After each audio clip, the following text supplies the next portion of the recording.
en esa gestión de cuidado y por supuesto de preservación de la salud.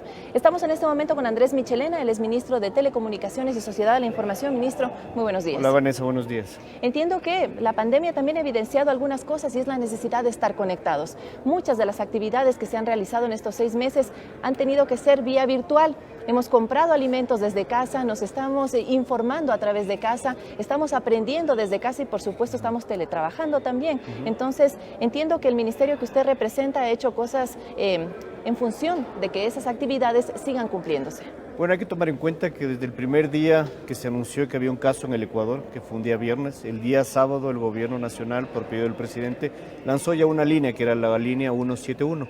Esta línea tuvo un gran objetivo y un gran despliegue, llegamos casi a más de 4 millones de llamadas y cerca de 75,000 casos de telemedicina. Es decir, por primera vez en la historia del país había telemedicina pública. Eso evitó que muchos de los ecuatorianos que todavía no conocían información sobre el coronavirus, que no teníamos las pruebas en Quito, que no había pruebas a nivel mundial, nosotros comenzamos a trabajar en un tema de información a través de telemedicina con todos los hospitales del servicio público y del IES.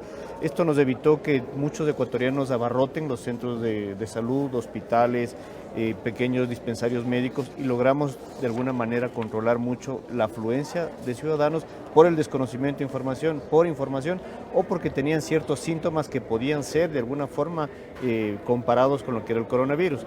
Esto nos permitió realmente hacer un gran trabajo de aprehensión de lo que son las herramientas digitales por parte de los ecuatorianos.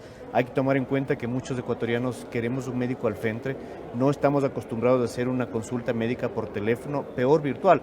Todo esto nos logró en 6 meses que los ecuatorianos usemos más las herramientas digitales.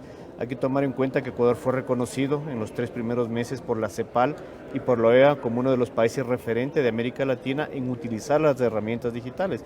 Adicionalmente al 171 creamos un chatbot, por ejemplo, a través de inteligencia virtual, donde logramos que más de 400,000 ecuatorianos puedan conectarse a través de su WhatsApp y recibir muchísima información. Hoy tal vez los ecuatorianos estamos más informados, pero los primeros días era muy difícil tener información, acceder a información, acceder a un médico, acceder a un centro de alguna forma de atención de salud o un hospital. Entonces logramos utilizar estas herramientas digitales primero para combatir el tema del virus, un poco la falta de información por parte de los ecuatorianos y sin duda combatir a un tema de falta de que no haya más contagios masivos a nivel Ecuador. Esto fue importantísimo dentro del trabajo de aprehensión de herramientas digitales. Hay que tomar en cuenta adicionalmente que trabajamos muchísimo, por ejemplo, en educación.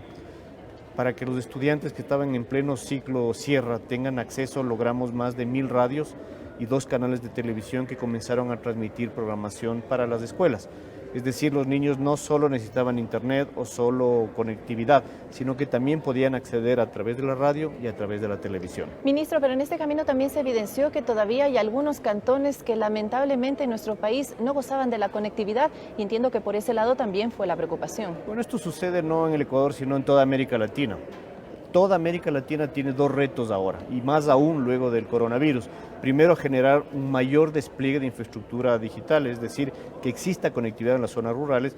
Y segundo, que todos los estudiantes y todos los ciudadanos de América Latina tengan un terminal, es decir, un teléfono inteligente, una computadora o una tablet. Nadie en la casa tenía más de una computadora porque nunca fue necesario tener más de una computadora.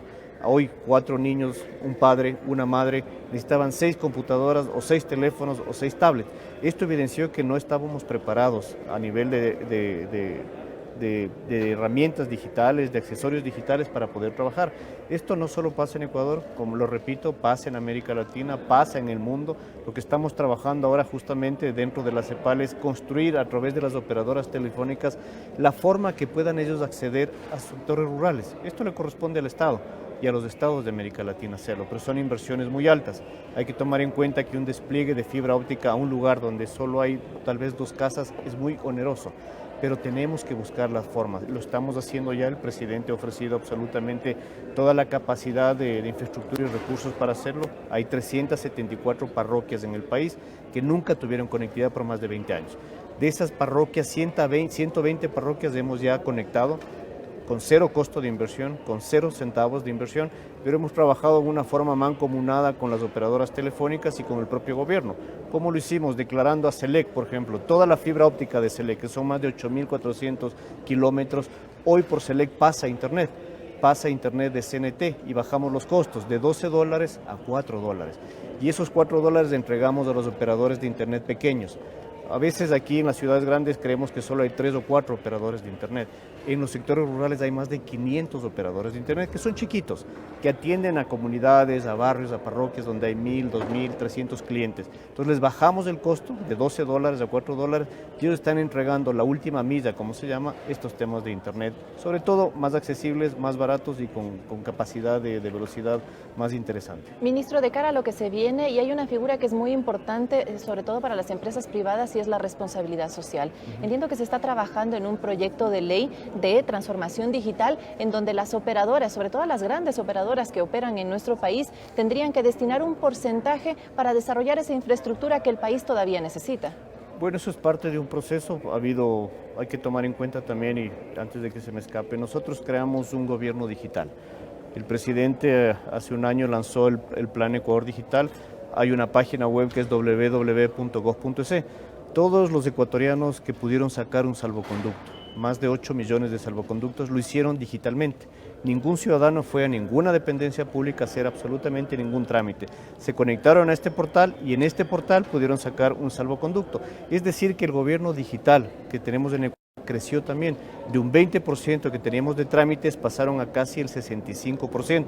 Y la meta que nos hemos trazado con el presidente es llegar al 90% de trámites digitales. Para eso necesitamos conectividad, porque tal vez solo los centros grandes que tienen acceso a conectividad lo pueden hacer, pero los poblados pequeños no lo pueden hacer. Lo que usted dice sobre la tarifa que tienen que pagar las operadoras, la pagan. Las tarifas pagan el 1%, todas las operadoras, todas sus ganancias destinan el 1%. Lastimosamente, el gobierno anterior, en una ley que se llama Código Ingenios, congeló todos los fondos por 6 años. Es decir, durante 6 años no hemos podido invertir un solo centavo como gobierno en temas de despliegue de infraestructura, sobre todo para telecomunicaciones. Esta ley lo que busca justamente reformar este artículo para que justamente los 20 millones anuales aproximadamente que pagan las operadoras se destinen a los que no tienen, a las personas que no tienen conectividad, a los de menos recursos, a los que no pueden acceder a tarifas de 6, 7 o 10 dólares, sino tal vez de 1 o 2 dólares. Eso es parte del proceso que estamos haciendo y lo estoy liderando en América Latina a través de la presidencia de la CELAC Digital, para que no haya solo planes para la clase que pueda pagar, sino que también se pueda de alguna forma subsidiar a ecuatorianos que solo pueden pagar $1 o $2 por tarifas. Ayer con el presidente Moreno lanzamos un plan de $5, un plan educativo. $5 es la tarifa más barata que existe en el mercado para que todos los estudiantes, más de 4 millones de estudiantes, puedan acceder a todas las plataformas educativas sin costo alguno, para que puedan estar aproximadamente 6 horas haciendo un trabajo virtual con sus profesores y puedan bajarse de 5 a 6 videos diarios durante 30 días. Y quizás sean más de 4 millones, porque el número de 4 millones es para estudiantes de educación media, pero vemos que los estudiantes universitarios también necesitan acceso a la conectividad. Muchos de ellos siguen estudiando de manera virtual, así que creo que eso es lo que podría verse en los próximos meses. Bueno, para los estudiantes universitarios tenemos un plan, es más fácil para ellos porque tienen una capacidad de movilización y de aprendizaje de herramientas, es más de alguna forma más accesible para ellos, pero para un niño de 4, 5, 8, 10 años que está en su casa, ha sido muy complejo que ellos tengan conectividad, que sus padres les entreguen conectividad. Hemos creado estas herramientas, estamos trabajando también con las otras operadoras para que puedan acceder y más bien les invitamos a accedan a planes que sean de responsabilidad social también. Aquí hay que tomar en cuenta que hubo un aporte importante también de las telecomunicaciones que se prohibió y acordamos con ellos cortar los servicios. Ningún ecuatoriano podía quedarse sin servicio por falta de pago, tal como fue el agua, la luz y en este caso la telefonía celular. Obviamente esto generó una facturación compleja, durante 3 o 4 meses las operadoras no han podido facturar, por eso llamo a los ecuatorianos que pueden pagar, que lo paguen. Los que podemos pagar, paguemos la tarifa, para que los que no pueden pagar por temas económicos puedan tener de alguna forma este alivio financiero para que puedan mantener sus contactos. Ministro, ya para finalizar, se está impulsando desde el Gobierno Nacional esta campaña Yo Me Cuido. A su criterio, ¿cuál sería el mensaje para los ecuatorianos que en este momento están preparándose para esta nueva normalidad? Ya muchas de las actividades se van a retomar de manera presencial, otras no, sobre todo para los sectores vulnerables, pero ¿cuál será la tarea del ciudadano? Bueno, aquí es una responsabilidad compartida absolutamente desde el presidente de la República hasta el último ciudadano. Todos tenemos que mantener las mismas condiciones de atención, de salud, de disciplina, porque caso contrario no podemos reactivarnos como país. Si no hacemos los 18 millones de ecuatorianos lo que nos compete a cada uno en nuestro propio metro cuadrado, será imposible que Ecuador se reactive. Así que les invito a sumarse a esta campaña. Andrés Michelena, ministro de Telecomunicaciones y Sociedad de la Información, contándonos sobre las acciones que ha desarrollado su cartera de Estado en estos 6 meses de emergencia sanitaria. Ahora viene una nueva etapa para todos los ecuatorianos, incluso para todo el mundo, donde todavía está presente el coronavirus, y es el Yo Me Cuido. Vamos a hacer una pausa, pero al regresar estaremos conversando con Juan Carlos Ceballos, ministro de Salud, y también con Juan Zapata, director nacional del ECU 911.